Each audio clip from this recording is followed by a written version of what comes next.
Sri Sivasakthi TV நேயர்களுக்கு அன்பான வணக்கங்கள். உங்கள் பாரம்பரிய அருள்வாக்கு ஜோதிடர் பாலசுப்ரமணியன் அடியனின் அன்பு வணக்கங்கள். என்றும் குருவழியில் குருவை நேசிப்போம், குருவை போற்றுவோம். இப்ப நம்ம எதை பத்தி பார்க்க போறோம் அப்படின்னா, இந்த தமிழ் மாதத்துல ஆணி மாத பலன் பார்க்க போறோம். ஏன் நம்ம தமிழ் மாதம் நம்ம ஏன் சொல்றோம் அப்படின்னா, ஆங்கில மாதம், அதாவது பாத்தீங்க அப்படின்னா ஆங்கில மாதத்துக்கும் நம்ம வரிசையா பலன் பார்த்துட்டு வர்றோம், தமிழ் மாதத்துக்குமே வரிசையா பலன் பார்த்துட்டு வர்றோம். இந்த நம்ம சொல்லக்கூடிய இந்த பலனாகப்பட்டது பாத்தீங்க அப்படின்னா, இந்த 12 ராசிக்குமே பொதுவான பலன் தான் சொல்றோம். எந்த ராசிக்குமே ஒரு குறிப்பிட்டு இல்லாம 12 ராசிகளுக்குமே ஒரு பொதுவான பலன். அப்ப கரெக்டான துல்லியமான பலன் நீங்க பார்க்கணும் அப்படின்னா உங்களுடைய ஜனன ஜாதகம் முழுமையா தேவை. இன்னைக்கு நடக்கக்கூடிய தசாபுத்தி காலங்களும் இந்த நடக்கக்கூடிய கோச்சார காலங்களும் இதுதான் உங்களுடைய சரியான ஒரு ஜாதகத்தை எடுத்துட்டு நல்ல வழியை காமிக்கிறதுக்கான ஒரு வழி. இதை பொறுத்தவரை பொது பலன் மட்டுமே. இந்த ஆணி மாசம் பாத்தீங்க அப்படின்னா, தமிழ் மாதத்துல என்னென்ன ஒரு பலன், அதாவது சுப முகூர்த்த தினங்கள் ஒரு சில விஷயங்கள் வருது இல்ல. இந்த சுப முகூர்த்தம் பாத்தீங்க அப்படின்னா, தமிழுக்கு பாத்தீங்க அப்படின்னா 2ஆம் தேதி, 23, 26, 28ஆம் தேதி இந்த 4 முகூர்த்தங்கள் ஓரளவுக்கு வளர்பிறை முகூர்த்தமாகவே வரும். 16/6/24 ஞாயிற்றுக்கிழமை, 7/7/24 ஞாயிற்றுக்கிழமை, 10/7/24 புதன்கிழமை. அடுத்து பாத்தீங்க அப்படின்னா 12/7/4 12/7/24 இது பாத்தீங்க அப்படின்னா வெள்ளிக்கிழமை. இந்த 4 முகூர்த்தங்கள் இந்த மாசத்துல ரொம்ப சிறப்பான முகூர்த்தங்கள். இதுவே பாத்தீங்க அப்படின்னா ஒரு சுப முகூர்த்தம்னு நம்ம ஏன் சொல்றோம் அப்படின்னா, அதுல ராகு காலம், யமகண்டம், மற்ற கெட்ட நேரங்கள் என்னவா இருந்தாலும் அதெல்லாம் ஒதுக்கி கிளியரான ஒரு நேரத்தை கொடுக்கக்கூடிய ஒரு விஷயம்தான் சுப முகூர்த்த தினங்கள். எந்த ஒரு நல்ல காரியத்துக்குமே அது ரொம்ப உகந்த ஒரு நேரம். அது இந்த குரோதி வருடம் ஆணி மாதம், அதாவது 1ஆம் தேதி 15/6/2024 சனிக்கிழமை ஆணி மாதம் பிறக்குது. இதுவே பாத்தீங்க அப்படின்னா மேஷ லக்கணத்துல ராசி கும்ப ராசி, கன்னி ராசியில பிறக்குது. லக்கணத்திலேயே சூரியன், சுக்கிரன், புதன், மாந்தி எல்லாமே இருக்கு. இந்த உங்களுக்கு பாத்தீங்க அப்படின்னா கன்னி வீட்டில் பாத்தீங்க அப்படின்னா சந்திரன், கேது ரெண்டுமே இருக்கு. சனி பகவான் கும்ப வீட்டில் இருக்காரு, ராகு மீன வீட்டில் இருக்காரு, செவ்வாய் பாத்தீங்க அப்படின்னா அவருடைய சொந்த வீடான மேச வீட்டில் இருக்காரு, குரு பகவான் பாத்தீங்க அப்படின்னா சுக்கிரனுடைய வீடான ரிஷப வீட்டில் இருக்காரு. இந்த கிரகங்களுடைய அமைப்புல ஒவ்வொரு மாதத்துக்குமே, தமிழ் மாதத்துக்கும் ஆங்கில மாதத்துக்குமே 15 நாள் டிஃப்ரெண்ட் அந்த மாதிரி வந்துகிட்டே இருக்கும். அப்ப இந்த ஆணி மாதம் இந்த 12 கிரகங்களுடைய அமைப்புல மாதத்துல வரக்கூடிய பலன் என்ன பலன் அப்படிங்கிறத இந்த 12 ராசிக்குமே விரிவா பார்க்க போறோம். அன்பார்ந்த சிம்ம ராசி அன்பர்களே, சிம்ம ராசி அப்படின்னாலே ஒரு புத்துணர்ச்சி கிடைக்கக்கூடிய ஒரு விஷயம். சிம்மம் அப்படிங்கிறது பாத்தீங்க அப்படின்னா காலபுருஷனின் 5வது வீடு. 5 அப்படிங்கிறது பூர்வ புண்ணியஸ்தானம்னு சொல்லுவோம். சூரியனுடைய சொந்த வீடு. ஒவ்வொரு கிரகத்துக்கும் ஒவ்வொரு வீடு உண்டு. இதுல பாத்தீங்க அப்படின்னா சூரியனுக்குன்னு இருக்கக்கூடிய ஒரு சொந்த வீடு அப்படின்னா சிம்ம வீடு. சூரிய பகவான் பாத்தீங்க அப்படின்னா உங்களுக்காக இந்த ஆணி மாதம் 11ஆம் இடமான மிதுன வீட்டுல இருக்காரு. அதுவே ஒரு பெரிய விஷயம்தான். லக்னாதிபதி 11ல போய் இருக்கிறது, லாபஸ்தானத்துல இருக்கிறது ரொம்ப பெரிய விஷயம். ஆனால் சுக்கிரன், புதன், மாந்தியோட சேர்ந்து இருக்காரு. அவர் பாத்தீங்க அப்படின்னா சுக்கிரனும் புதனும் அஸ்தமனத்துல இருக்காங்க. அஸ்தமனம் என்பது 0% தான் வேலை செய்யும். உங்களுக்காக பாத்தீங்க அப்படின்னா 3க்கும் 10க்கும் உள்ள அதிபதி தான் சுக்கிரன். உங்களுக்கு 2க்கும் 11க்கும் உள்ள அதிபதி புதன். ரெண்டுமே பாத்தீங்க அப்படின்னா அஸ்தமனம். சூரியனை நெருங்கிருச்சு, எரிஞ்சு வச்சு, இதுதான் அஸ்தமனமாகிறது. அப்ப இந்த காலகட்டத்துல பாத்தீங்க அப்படின்னா நிதானத்தோட கொஞ்சம் இருக்கிறது ரொம்ப ரொம்ப சிறப்பு. அது இல்லாம உங்களுக்கு வந்து நீங்க வந்து ஸ்திர ராசிங்கிறதுனால ஸ்டாண்டர்டா ஒரு விஷயத்த செய்யக்கூடிய நபர்கள். சூரியனை மையமா வச்சுதான் எல்லா கோள்களுமே இயங்குது. அப்போ உங்களுடைய இந்த ராசிக்காரர்களுக்கு எப்படி இருக்குன்னு தெரியுமா நினப்பு? நமக்கு கீழே ஒரு 10 பேர் தான் இருக்கணும், நம்ம சொல்றத ஒரு 10 பேர் கேட்கணும். வேலை பார்க்கக்கூடிய இடமா இருந்தாலும் சரி, வெளியில உள்ள இடமா இருந்தாலும் சரி, ஒரு குடும்பத்துல சிம்ம ராசிக்காரங்க இருந்தாலும் சரி, நான் சொல்றத கேளு அப்படின்னு கரெக்டா வழி நடத்தக்கூடியவர்களாகவும் இருப்பாங்க. அந்த வழி நடத்தக்கூடிய தன்மை மிக மிக சூப்பராகவும் இருக்கும். ஒரு சிம்ம ராசி ஒருத்தர் வழி நடத்துறாரு அப்படின்னா கண்டிப்பா கூட்டு குடும்பத்துல இருக்க வாய்ப்பு உண்டு. ஒரு 5 பேர் 10 பேர் அந்த மாதிரி இருக்க குடும்பத்துல வாய்ப்பு உண்டு. ஒரு 20 பேர் 30 பேர் உள்ள குடும்பத்துல சிம்ம ராசிக்காரங்க தலைமை ஏற்கிறாங்க அப்படின்னா கண்டிப்பாக வழி நடத்தக்கூடிய தன்மை உண்டாகும். அப்படிப்பட்ட குடும்பங்கள் வந்து இன்னைக்கு ரொம்ப ரேரான விஷயம், நிறைய இருக்கு. அதுல வந்து பாத்தீங்க அப்படின்னா அந்த சிம்ம ராசி வழி நடத்தக்கூடியதா இருக்கும், கடகராசி வழி நடத்தக்கூடியதா இருக்கும். பொறுமை. கடகராசியெல்லாம் வந்து பாத்தீங்க அப்படின்னா ஒரு 10 பிள்ளைய இருக்க குடும்பத்துல எப்படி நடத்தணுங்கிறது அவங்களுக்கு தெரியும். 5 பிள்ளைய இருந்தாலும் தெரியும். ஒரு பிள்ளைய வச்சிருந்தாலும் எப்படி வழி நடத்தணுங்கிற தன்மை கடகராசிக்கெல்லாம் நல்லா தெரியும். அப்ப இந்த சிம்மராசிக்காரர்களுமே அப்படித்தான். ஒரு கோபம் இருக்கும், கோபம் இருக்க இடத்துல குணமும் இருக்கும், நல்லபடியில வழியை நடத்தி செல்லக்கூடியவர்களாகவும் இருப்பாங்க.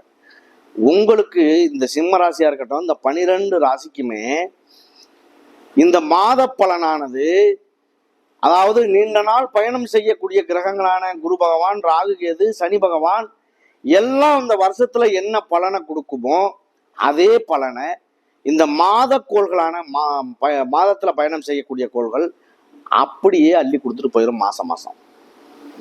இதுதான் மாத பலன். நான் சொல்லக்கூடிய ஒரு பலனாகப்பட்டது 12 ராசிக்குமே பொதுவான பலன் தான். இந்த பொது பலனாகப்பட்டது வந்து பாத்தீங்க அப்படின்னா ஒரு 25% பொருந்தும், ஒருத்தருக்கு 50% பொருந்தும், 70% பொருந்தும். முழுமையான ஜாதகம் நீங்க பார்க்கணும் அப்படின்னு நீங்க நினைச்சீங்க அப்படின்னா உங்களுடைய விதி ஜாதகத்தை பாருங்க. விதி ஜாதகத்தை பார்த்து ஜனன ஜாதகம் பிறக்கும் போது அந்த ஜாதகத்துல இந்த கிரகங்களுடைய அமைப்பு எங்க எப்படி இருக்கோ, சுபஸ்தானத்துல இருக்கா, அசுபஸ்தானத்துல இருக்கா, லக்னாதிபதி நல்லா இருக்காரா, ராசி அதிபதி நல்லா இருக்காரா, இதெல்லாம் பார்த்து அதன் மூலியமாக தசாபுத்தி காலங்கள் என்ன, இந்த கோச்சார காலங்கள் என்ன, அது நல்லதை செய்யுமா, இதுதான் உங்க விதி ஜாதகம். அப்போ உங்களுக்கு இந்த விதி ஜாதகத்தினுடைய அமைப்பு பார்க்கும் பொழுது நல்ல நிலையில இருக்கு அப்படின்னா கண்டிப்பாக நல்லதே நடக்கும். இல்ல அசுபஸ்தானத்துல இருக்கா, சுபஸ்தானத்துல இருக்கா அப்படிங்கிறத பார்க்காம ஒரு விஷயத்த முடிவு பண்ணவே கூடாது. தொழில் பண்றதா இருக்கட்டும், வெளியூர் போறதா இருக்கட்டும், வெளிநாடு போறதா இருக்கட்டும், திருமணம் பண்றதா இருக்கட்டும், குழந்தைகளுக்கு பேர் வைக்கிறதா இருக்கட்டும், எல்லாமே வந்து பாருங்க அந்த நட்சத்திர அதிபதி, ராசி இதெல்லாம் ஒரு நல்ல நேரம் பார்க்காம யாரும் செய்யறது இல்லை. அப்படி பார்க்காம செய்யறோம் அப்படின்னா ஒரு சிலருக்கு செட் ஆகும், ஒரு சிலருக்கு செட் ஆகாது. இப்ப இந்த பிறப்புல வந்து சூரியன் வந்து லக்கணமோ, இப்ப ராசி வந்து இந்த சிம்ம ராசிக்கு பார்க்கறோம். சிம்ம ராசியினுடைய அதிபதி சிம்ம லக்கணமா இருக்கட்டும், ராசியா இருக்கட்டும், லக்கணாதிபதியோ ராசி அதிபதியோ நல்லா இருந்தால் எத்தனை கெட்ட கிரகங்கள் அவரை பார்த்தாலும் ஒன்றும் பண்ணிட முடியாது, அடிச்சு வந்துருவார். ஆனால் அந்த லக்கணாதிபதியோ ராசி அதிபதியோ கெட்டு போயிட்டால் எத்தனை நல்ல கிரகங்கள் அவரை பார்த்தாலும் பலன் கிடைக்காது. இப்ப அவருக்கு வந்து தோஷங்கள் இருக்கு, அதை நிவர்த்தி பண்ணிடலாம். அந்த தோஷங்கள் அப்படிங்கிறத வந்து பாத்தீங்க அப்படின்னா பரிகாரத்துக்குள்ள இருக்கு அப்படின்னா அந்த பரிகாரத்தை பார்த்து நிவர்த்தி பண்ணிடலாம். ஆனா லக்னாதிபதியோ ராசி அதிபதியோ கெட்டு போயிட்டால் குழந்தைகள்லயே பார்த்துடணும். இந்த ஜாதகத்தை பார்த்து லக்னாதிபதி ராசி அதிபதி நல்லா இல்லை, கெட்டு போச்சு அப்படின்னா குழந்தைய தத்து கொடுத்துடணும். தத்து கொடுத்துட்டோம் அப்படின்னாக்க வந்து பாத்தீங்க அப்படின்னா அவரவருடைய எந்த தெய்வம் நல்ல நிலையில இருக்கு, எந்த தெய்வத்துக்கு தத்து கொடுக்கணும் அப்படிங்கிற ஒரு முறையும் இருக்கு. அதை தத்து கொடுத்துட்டீங்க அப்படின்னா பிள்ளை நம்ம உள்ள இல்லை, தெய்வத்தினுடைய பிள்ளை, அதுக்கு நல்லதுதான் நடக்கும், எந்த கெட்டது நடக்காது, எந்த கெட்டது வந்தாலும் தெய்வம் வந்து பார்த்துக்கும் அப்படிங்கிறது ஒரு ஐதீகம். அப்போ இதை பொறுத்தளவுக்கு வந்து பார்த்தீங்க அப்படின்னா இந்த விதி ஜாதகத்துல விதி, மதி, கதி, இதுதான் நம்ம சொல்லக்கூடிய ஒரு விஷயம். நடக்கக்கூடிய இந்த தசாபுத்தி காலங்கள், கோச்சார காலங்கள், உங்கள் விதியினுடைய அமைப்பு எல்லாம் சேர்ந்து என்ன பலனை கொடுக்குமோ அந்த பலன் பரிபூரணமாக அமையும். அப்ப இதை பொறுத்தவரை உங்களுடைய விதி ஜாதகத்தை பார்க்காம எந்த செயலும் பண்ணக்கூடாதுங்கிறதுக்காக சொல்றதுக்காகத்தான் இந்த வார்த்தை சொல்றேன். மாத பலன்ல லாட்டரி சீட் அடிக்கும் அப்படின்லாம் நம்ம சொல்றோம். இந்த விதி ஜாதகத்தை பார்க்காம நேரம் நல்ல நேரம் இல்லாம அடிச்சிருமா? கிடைக்குமா? நமக்கு எந்த சூழ்நிலையும் நமக்குன்னு கிடைக்கக்கூடிய ஒரு கர்மா என்னவோ, நம்ம விதிச்ச கர்மா என்னவோ, நமக்கு கிடைக்கக்கூடிய பலன் என்னவோ அதுதான் கிடைக்கும். கோடி கோடியா கிடைக்கிற அளவுக்கு கிடைக்கும். பிறக்கும் போதே கோடீஸ்வரனாகவும் பிறக்கக்கூடிய குழந்தை இருக்கு. சம்பாரிச்சு கடைசியில ஒண்ணுமே இல்லைன்னு சொல்ற பெரிய மனிதர்களும் இருக்காங்க. அப்ப ரெண்டு பேருக்குமே உள்ள வித்தியாசம் என்ன? பிறக்கும் போது என்ன அமைப்பு கிரகத்துல இருக்கோ அந்த பலன் கடைசி வரைக்கும் நல்லதை செய்யும். இந்த தசாபுத்தி காலங்கள்ல பாத்தீங்க அப்படின்னா சுக்கிரதசை வருது. சுக்கிரதசை உனக்கு என்னப்பா நல்லா இருக்கு, 20 வருஷம் சுக்கிரதசை அடிச்சு கொளுத்திடுவ சொல்லுவாங்க. ஆனா சுக்கிரன் எங்க இருந்து தசாபுத்தி நடத்துறாருங்கிறத பார்க்கணும். அசுபமான இடத்துல இருந்து நடத்தினாக்கும் கோடி கோடியா கொட்டிடுமா? ஆனா அமைப்புகள் இருக்கு. அமைப்பு இருக்கிறவங்களுக்கு மட்டும்தான் ஜெயிக்க முடியும். எனக்கு நான் வாழ்க்கையில நல்லதையே சந்திக்கல, இதுவரைக்கும் கஷ்டத்தையே சந்திச்சுக்கிட்டே இருக்கேன், எனக்கு நல்லதே நடக்கல, நீங்க நல்லதாவே சொல்லியிருக்கீங்க எல்லாத்துக்கும் அப்படி நம்மள்ட்ட கேட்டவங்கள்லாம் உண்டு. அதுக்கு நம்ம பதில் சொல்றோம். அதாவது முதல்ல உங்க ஜாதகத்தினுடைய அடிப்படையில பார்க்கணும். கர்ம வினை, உங்களுடைய கர்ம வினை என்னவோ அதை தாண்டி எதையும் செஞ்சிட முடியாது. அப்படி பாத்தீங்க அப்படின்னா இந்த ராசியை பொறுத்தவரை ஒரு எந்த இதுல இருந்தாலும் வக்ரம் பெறுறது, நீசம் பெறுறது, அஸ்தமனம் பெறுறது, அது இல்லாம திதி சூனியத்துக்குள்ள அகப்படுறது, இந்த மாதிரி இருந்துச்சு அப்படின்னா அவருடைய வாழ்க்கையில கொஞ்சம் முன்னேற்றத்தை சந்திக்கிறது கஷ்டமான வேலை தான்.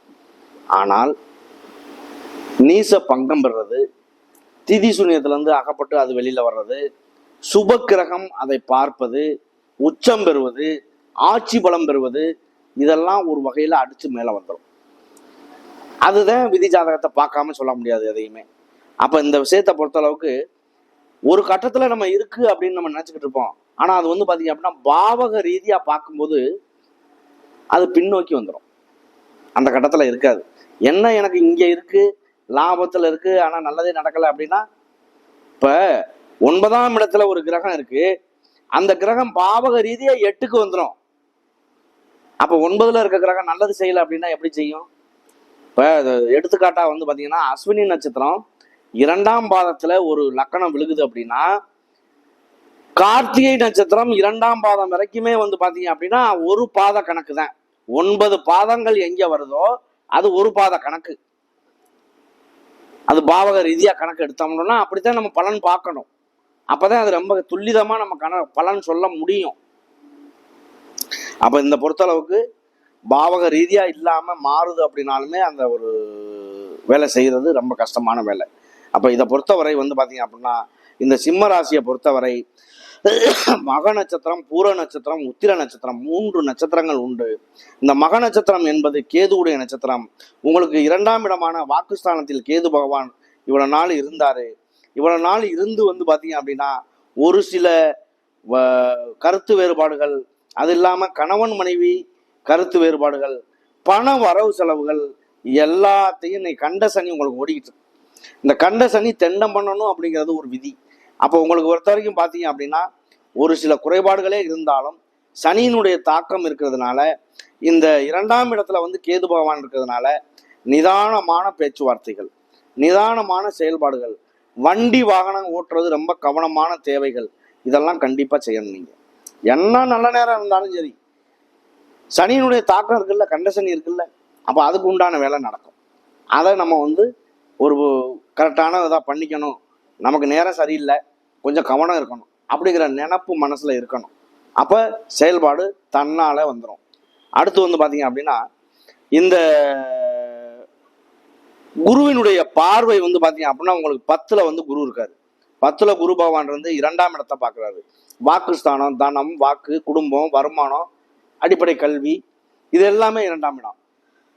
அப்ப அது எல்லாமே நன்மை அடைய வாய்ப்பு உண்டு. இந்த தோஷமான இடத்த கூட குருவினுடைய பார்வை படும் பொழுது கண்டிப்பாக பாத்தீங்க அப்படின்னா அது நல்லதா மாறுறதுக்கான வாய்ப்பு உண்டு. அடுத்து உங்களுடைய 4ஆம் இடத்தை பார்க்கிறாரு.